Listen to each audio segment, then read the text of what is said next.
I'm Malcolm. And I'm Macho. We played some Dark Souls 3. Let's get into it.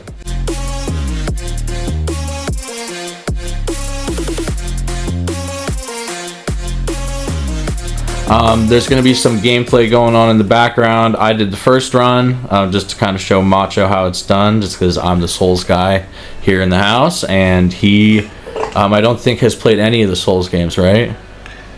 No, I have not. No. Alrighty, so normally I did this 90-second thing last time. Now it's your turn. So yeah, back of the box in 90 seconds. Say when. And go.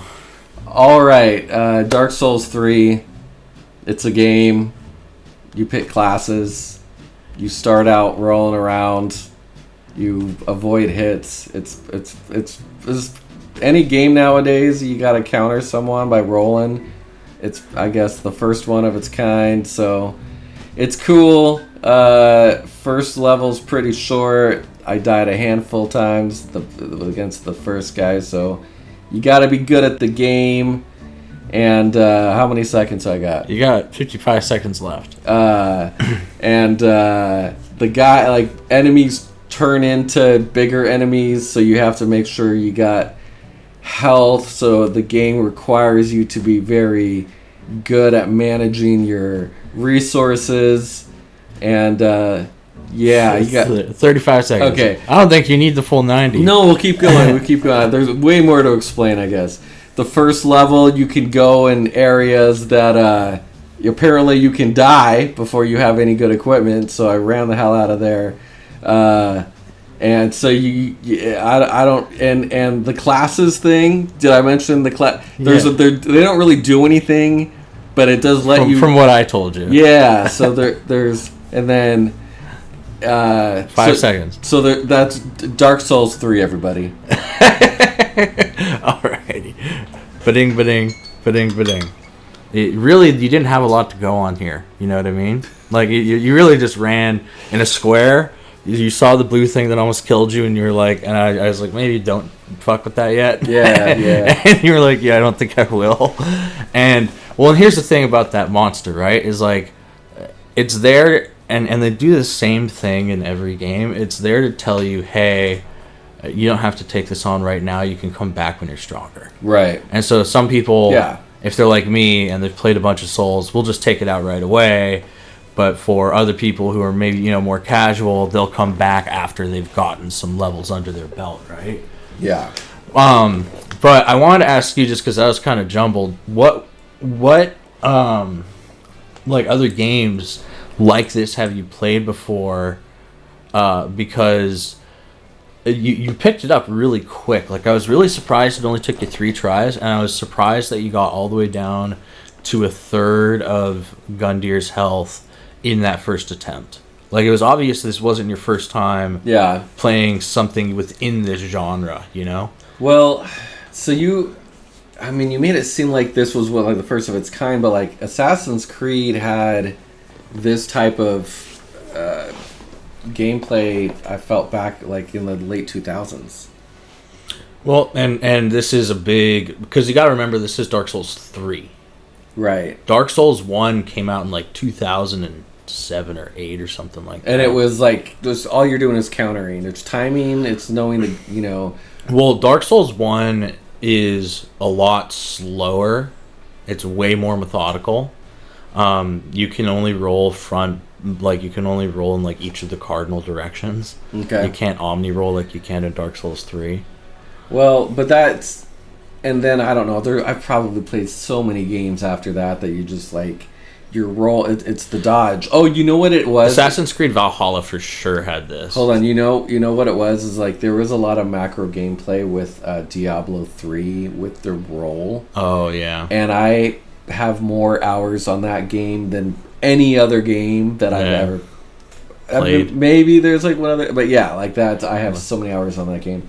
And the roll mechanic is what I love so much. So the dodging, and I did a lot of Witch Doctor in Diablo 3, so it's a lot of like macro gameplay of like, so I would go in there and just know what the enemy that I'm facing against, like what their tendencies are, know the routine. So all it is just knowing the routine in this game. It's knowing like, okay, so It's just knowing animations and movement. Yeah. And then react to it. But like there are things that I was not aware of. Like, let's talk about the fact that there's no difficulty for a moment. Yeah, when like, you were like, "Where's the difficulty, man?" I was like, oh. "No." First of all, I didn't ask you where it was. I said, "Is there?" Even before this, I just don't want asked the question. I don't want the audience to think while I was playing the game. No, that wasn't while he was playing. So before we started his character, he goes, "Where's the difficulty?" And I was like, "There isn't one." Because yeah, like that's and I said that's why get good is a thing, is because you either beat it or you don't. Right. So if that's the case, then you just have to figure out the formula to it. It's like, okay, well there's ways to kind of cheat. Well, and like I said, while you're playing, like and so there's ways to cheat, right? Like you can grind and level up your character. You can't do it right now because you don't have access to leveling up yet at this point in the story. But you get it right after the boss fight. That's basically the next thing that you do. And so like there are some people who will sit there and grind out level after level. Like they have grinding spots specifically, right? To where you can kind of get as many souls as possible in like the amount of seconds. So there is a way around the difficulty, but there's no difficulty slider to make the game easier. Right. Do you think that's a good or a bad thing? I think it's a good thing. Does it take, because that's what I grew up on. Yeah. For the most part, like I played Super Nintendo games. Yeah. There's no difficulty on Mario. Yeah. You just got to be good at it. Yeah. I think that's how all games should be. Maybe not all games. Maybe I guess some first-person shooters. Maybe make some adjust. I don't know. Even then, make it hard. Make me like fucking have to use my brain. Make you earn it. Yeah. Well, and I think that's one of the reasons I think Souls games and like specifically Miyazaki titles, you know, starting from Dark Souls 1, Sekiro, Bloodborne, all of those. I think part of the reason they have such like a rabid fan base, myself included, I'm not as much big of a fan as I used to be just because I'm getting old, but is because it is such an accomplishment for some of these bosses. Like I remember when I beat Melania for the first time in Elden Ring, and she's like a 50 attempt boss. Yeah. So it's like, yeah. Well, that's why in Diablo they have the difficulty levels. Yeah. They have like 20 of them at this point. I know. Diablo 3 there was like 8 or 9, but like this last one, I'm like even as the seasons progressed in Diablo 3, they started adding, but like I got to a point that I wanted to start the game off on hardcore, on a super hard difficulty, or even to kill a normal dude, I had to be really good. So like, and it would take me forever to get through the game, but I was like, to me that's artificial difficulty though, because it's just like just pumping up a person's numbers. Only because like you're playing the same thing over and over again, and you want like this game. Let me ask you: does the difficulty ever adjust depending on like if you're really really strong, or it's just like this boss is always going to be this difficult? So there are New Game Plus runs, and so they continually increase the stats on the bosses. They don't really change the AI on them. Like a good example I was going to say is in this game is there's Yundex Gundyr who you just fought, and then in a secret area there's Champion Gundyr, who is a reskinned Yundex Gundyr that just has a crazier moveset and is way more aggressive. Obviously you're like approaching a boss and learning his movement. That's where the skill is. I've obviously never played it, so it's just a decent learning curve of like, I didn't even know you can put away your shield. Yeah. And like you can become, because I wasn't going to use the shield against him at all. I knew that from the get-go I was going to. Yeah, you're like, and then notice once I realized that I killed him. Yeah. So like there's those little things like that, but I think once you figure out and obviously this first guy is not supposed to be like impossible. He's supposed to just get you used to the movement and to the buttons, and to use them accordingly. Yeah. I died only because I didn't know what the fuck I was doing, and there's a learning curve, and there should be. Yeah. You shouldn't be able to like technically go against a boss and consistently and kill them the first time every time because you have good armor. Unless you're a Souls veteran. Well, so like let me just said it, a Souls veteran. No, but let me put it to you this way. So like so Elden Ring, for example, right? There were a ton of Elden Ring bosses that I soloed just because I'm an experienced Souls player, and it was the equipment matters a bit, but a good Souls player will always be able to kind of pull it through because it's down to reactions and reading the opponent, kind of like you were saying. Well, that's the whole thing. Yeah. But my point is like, I mean, I only faced one boss, so I don't know if the variety there was limited with the variety of different movements. So eventually, you're just like, okay, this is what I'm up against. This is how you counter it. Like, are they? The one thing I will say is the AI is. Do you good. get what I'm saying? Like, at some point, they can only do so much. So the one thing I will say about the AI and the FromSoft's boss fights is it's varied, and where like you're not going to get the same combo set every single time. Okay. And like in speed runs, for example, right? Sometimes speed runs can get thrown awry because they'll get like 3 moves that are like super random in a row. Yeah. You know what I mean? And when normally they wouldn't do those brutal 3 moves in a row. You know what I mean? Yeah. So there is definitely randomness to it. It's not.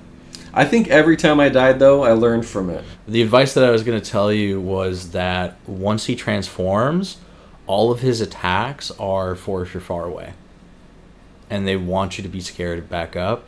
If you stay right up on that guy's ass, can't get you. Well, that's what I noticed at the very end. That's how I killed him. Like, it was right up on him. Yeah. I was also pretty low on health, so I was like it's now or never. Like, it's like, I can't fucking pussyfoot around this. I the safest place to be in most Dark Souls boss fights is right in front of the boss, so you can roll into the attacks and just follow that booty. There's not a lot of room for error. Yeah, and like specifically, this and remember, this is just the first taste. Imagine with the DLC bosses. So what I was gonna say is, I'm used to games where you can just spam a button. Yeah, you can. Right. So in your what do you call it? Your endurance. Yeah, bar, stamina. That bar goes down no matter what. If you're running, if you're rolling, if you're blocking, if you're attacking, and you just it just calculate. It's like a cooldown. So it's just like knowing with anything, I play Marvel Rivals, so it's balancing your cooldowns properly to get in there and get out. And once I figured that part out, because I think you told me that right before I died the second time. Yeah. No, I told you pretty early on, but it's not something that you really clock until you get punished for it the first time. And I think you got punished. No, it was my second life that you told me that. Was it? Okay. Yeah, it was my second life. And so I was trying to like figure that out, but I think I was... Maybe you told me a little bit before or something. Anyway, so it's definitely of just getting once you get adjustments and you're willing to take the things that you're learning in the game to heart, because they're not there just to fucking be there. Like the rolling and the timing on. Yeah. You can't be sloppy with it. Yeah. Like if you're not like trying to progressively get good throughout the game, I can tell easily you're just gonna hit a brick wall. You're gonna be like, fuck. That's why, like, I don't know about the classes. The classes really don't seem like they do much at all. Like, I think the fact that they're kind of there is fun, but yeah, like I said, it's really just the stat blocks. Is the mage OP? So there's disagreements in the community about that. A lot of people say that magic's OP because you can just kind of sit from range and fire, but it's also like in this, like, because of how limited the lock-on distance is, you can't really rely on the lock-on for a lot of the exploration stuff. Dude, I kept forgetting. That was why I died the second time, is because the lock-on thing. Well, yeah, and I was like, are you just... And then I don't remember the third time I was like, did it right away. I was like, okay, I gotta remember. And I don't know if you guys... I'm not sure if we're going to cut it or not, but there's a bit where he goes, why is my camera turning so slow? And I was like, dude, I've played this game with tons of people. This is the first time I've ever heard anybody complain about the camera speed. And then he cranked it to like 10. I think 9, yeah, but there's only 10 slots, like it's just a 9. Yeah, and I was like, what the... But let me ask you, while I was playing, did it look like it was too fast? Yeah, way too fast. Oh, way too fast. That helps me so much. But you're a Dead by Daylight player, so you're used to this insane spin speed. You need to be looking. Yeah, Dead by Daylight is a third person. Yeah, like this. Yeah. But I think there's so many benefits that you get from getting really good at like panning anywhere really, really fast. If you're rolling, you rotate your camera, you're already like locked onto the person on your screen. Well, I think part of it too though is like. Because in Dead by Daylight, you need to be running, looking forward, and then look. I'm trying to think of games. Resident Evil maybe had it, but like games where there's a button for you to turn around real fast. Like back A in Dead Space. Yeah, where you just turn around real fast. Do a 180. Yeah, do a 180. Yeah, Resident Evil has that too. Yeah, that's what I'm saying. Resident Evil, and that's super super important to me. In like a lot of games, of like not every game, but like let's say Call of Duty. Think why is PC stronger than controllers all the time? I mean, I wouldn't say all the time, but like, dude, all the time. You take the best squad of PC players against the best squad against controllers. I would put money every single day on the PC players. I mean, yeah, but it also depends on the kind of game. Like if you're playing Spider-Man. No, I said first-person shooter. Oh, first-person shooters, then yes. Yeah, of course, mouse is gonna wreck controller, but and it's knowing where everything is. So, anyways, yes, that blew your mind for some reason. That like I even had that mindset. I've never seen anyone do that. You said people have mentioned that to you, or never mentioned that to you. Never. Look at this. Yeah, it was a 10, or it was a 9. Yeah, sorry, you're right. It was a 9. I was like, what the hell? But yeah, I think it'd be fun to do a second video on this later, where you play kind of the first level and you fight Boris, the first actual boss. Okay. Because he's much bigger than like Yundex is considered a like U-sized boss. The next boss is like monster sized, and to get there, you have to go through a Dark Souls classic, a dragon breathing fire. So, and that's like a lot more environmental. So maybe, you know what? Maybe your camera will come in handy then. Who knows? All right. But this is my rating though. I do want to rate. Yeah, go ahead and rate real quick. So, and I ask this all the time for everything. Rate it 1 through 10. I'm gonna give it. It was fun. It definitely makes you want to continue playing. It really it's smooth for 2016. Did you feel elated after you beat the boss? Because that's the main. No, because I knew it was easy if I knew what the fuck I was doing. Mm-hmm. So I was like, okay, that's not an accomplishment. Then maybe the next couple I do that easy will be an accomplishment. But anyways, and so with that, and I'm trying to think, 2016, for 2016, almost going on 9-10 years ago almost. Yeah. Oh god, that makes you feel old. It's a game that if it came out today, I'd probably enjoy playing it. Yeah, well that's what Elden Ring was, right? It's gonna age well, yeah. Like I would say, Elden Ring's biggest inspiration. I think was Dark Souls 3, and I think that it's one of those games that are going to be timeless for a long time. So I think for first gameplay, I'll give it an 8. Yeah, I'll give it an 8. Tune in next week when we make him play Sekiro. We'll see.